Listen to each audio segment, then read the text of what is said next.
Halo guys, ketemu lagi bersama saya, Dimas Ananto. Untuk kali ini, saya akan mereview buku Life Revolution dari Pak Tung Desemorringin. Nah, sekarang ini saya di bab kedua. Sebelum Anda nonton di bab kedua, Anda nonton dulu di bab satu nih, karena sangat penting banget. Di bab kedua ini, ilmu tentang MBBKM. Apa itu? Menemukan, bergaul, belajar, dan kerjasama, serta mempekerjakan orang-orang sukses. Check it out.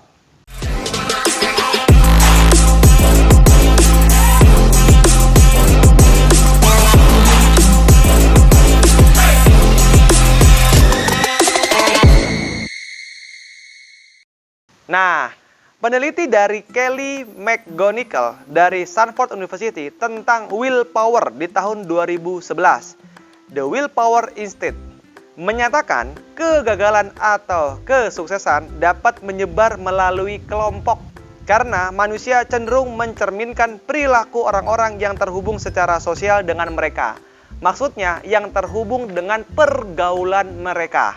Misalkan nih, Anda kalau mau mengetahui berapa income Anda, maka Anda harus melihat 5 orang terdekat Anda yang Anda sering lakukan atau memang bergaul dengan orang tersebut. Nah, berapa income dia, kemudian Anda tinggal ditambahkan semuanya, tinggal dibagi 5 misalnya itu. Nah, maka itulah income Anda. Nah, ketika pengarang buku serial Chicken Soup for the Soul, Mark Victor Hansen, merasa penghasilannya berhenti 1 juta sampai 2 juta USD selama bertahun-tahun, akhirnya dia membayar Anthony Robbins untuk menjadi mentornya.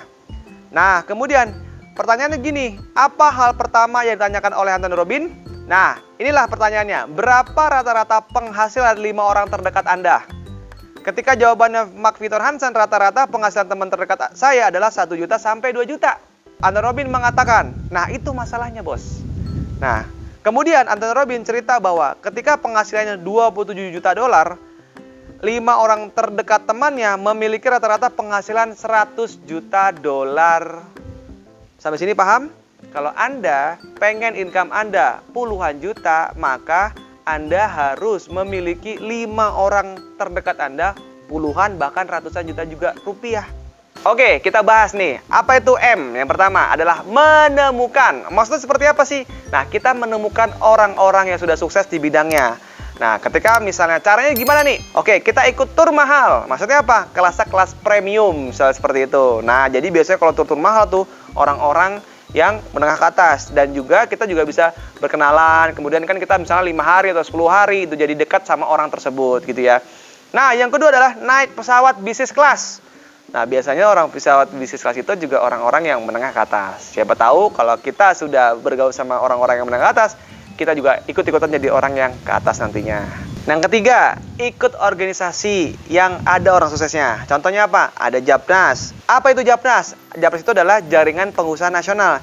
Jadi kalau Anda yang kepingin bergabung di pengusaha-pengusaha nasional, bisa bergabung di Japnas. Nggak ada batas waktunya. Ya, kalau HIPMI kan ada batas waktunya 41 tahun. Nah, kalau Japnas, Anda mau umur 70 tahun pun bisa untuk masuk di Japnas. Ingat, saat kita bergaul sama orang-orang yang sukses, jangan lupa minta nomor telepon. Itu membuat kita bisa saling connect bersama orang tersebut. Kemudian, B yang kedua adalah bergaul. Nah, bergaul itu kita harus berpikir seperti apa? I will help you. Saya bantu kepentingan kamu. Ada 4 hal nih yang orang kaya paling males bergaul sama orang biasa. Apa itu? Yang pertama adalah orang kaya paling males sama orang biasa. Karena apa? Minta pinjaman. Nah, yang kedua apa? Minta sumbangan.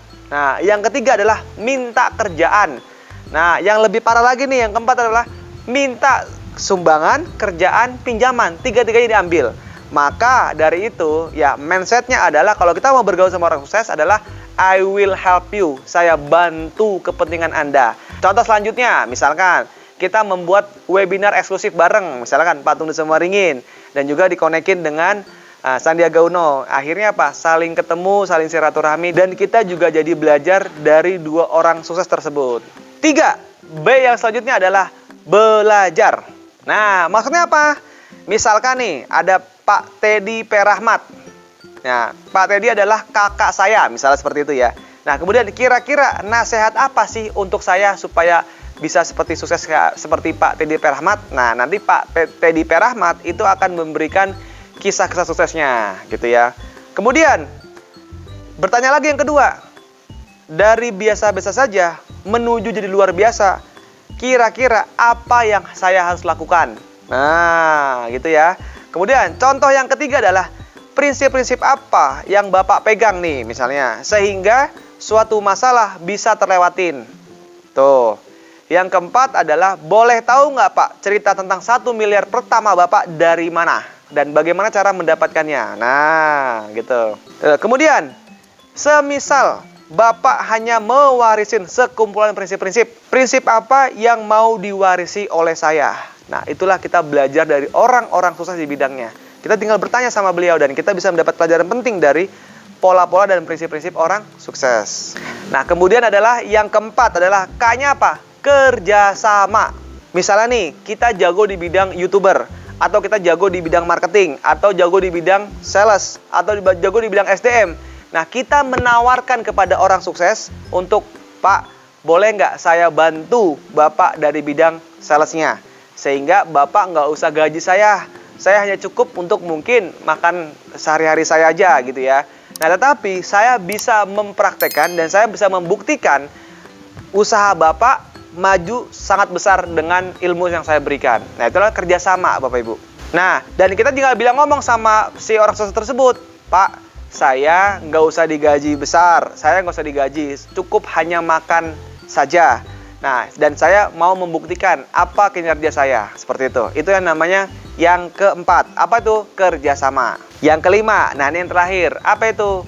Mempekerjakan. Nah, keren ya. Kalau kita nggak bisa bangun rumah, maka kita bisa mempekerjakan kontraktor untuk ngebangunin rumah. Dan kita bayar gaji ke dia. Dan kalau misalkan kita nggak punya duit nih misalnya, ya sudah, kita mempekerjakan orang sukses, tinggal kasih share saham supaya dia bisa mengerjakan apa yang benar-benar kita inginkan. Nah, sama halnya kalau kita mau jadi orang sukses cepat, kita sudah bisa mempekerjakan orang sukses nih. Ya udah, tinggal bagi saham dia lebih besar, kita sedikit aja. Nggak apa-apa, yang penting kita mendapat caranya dia bekerja seperti apa, caranya untuk menghasilkan uang itu seperti apa, sehingga kita tinggal bisa nyontek caranya. Yang terakhir adalah tugas. Apa tugasnya? Sekarang teman-teman buka handphonenya atau buka catatannya, tolong tulis kira-kira 10 orang ya yang benar-benar yang kamu inginkan itu siapa. Contoh, kalau kamu mau jago di bidang properti, misalnya siapa di sini? Misalnya Pandangnya Sekolah Properti. Misalnya yang kedua lah siapa? Pak Tung Desameringin. Ya sudah, Anda tulis saja. Ya, tulis dulu, menemukan dulu di mana itu orang berada, ya. Itu namanya menemukan. Nah, kemudian bergaul. Nah, berarti siap kira-kira organisasi mana nih yang saya untuk datengin. Nah, kemudian belajar. Nah, belajar apa? Dia jauh dibilang apa? Ya udah, ikut seminar-seminarnya dia. Sehingga saya juga mau belajar bersama dia. Kemudian K-nya apa? Kerjasama. Ya sudah, sekarang tulis saya mau kerjasama dengan siapa nih? Ya sudah, oh saya mau kerjasama dengan Pak Tung Desameringin. Maka saya belajar dan bergaul dan membantu Mr. Tung Desameringin untuk mau kerjasama dengan saya. Nah, yang terakhir adalah mempekerjakan. Nah, nggak apa-apa, dia sahamnya lebih besar, tetapi kita bisa ngikut kepada orang sukses. Saya Dimas Ananto, jangan lupa bantu like, comment, and subscribe. Dan bantu ke teman-temannya, semoga bermanfaat. Salam mantap.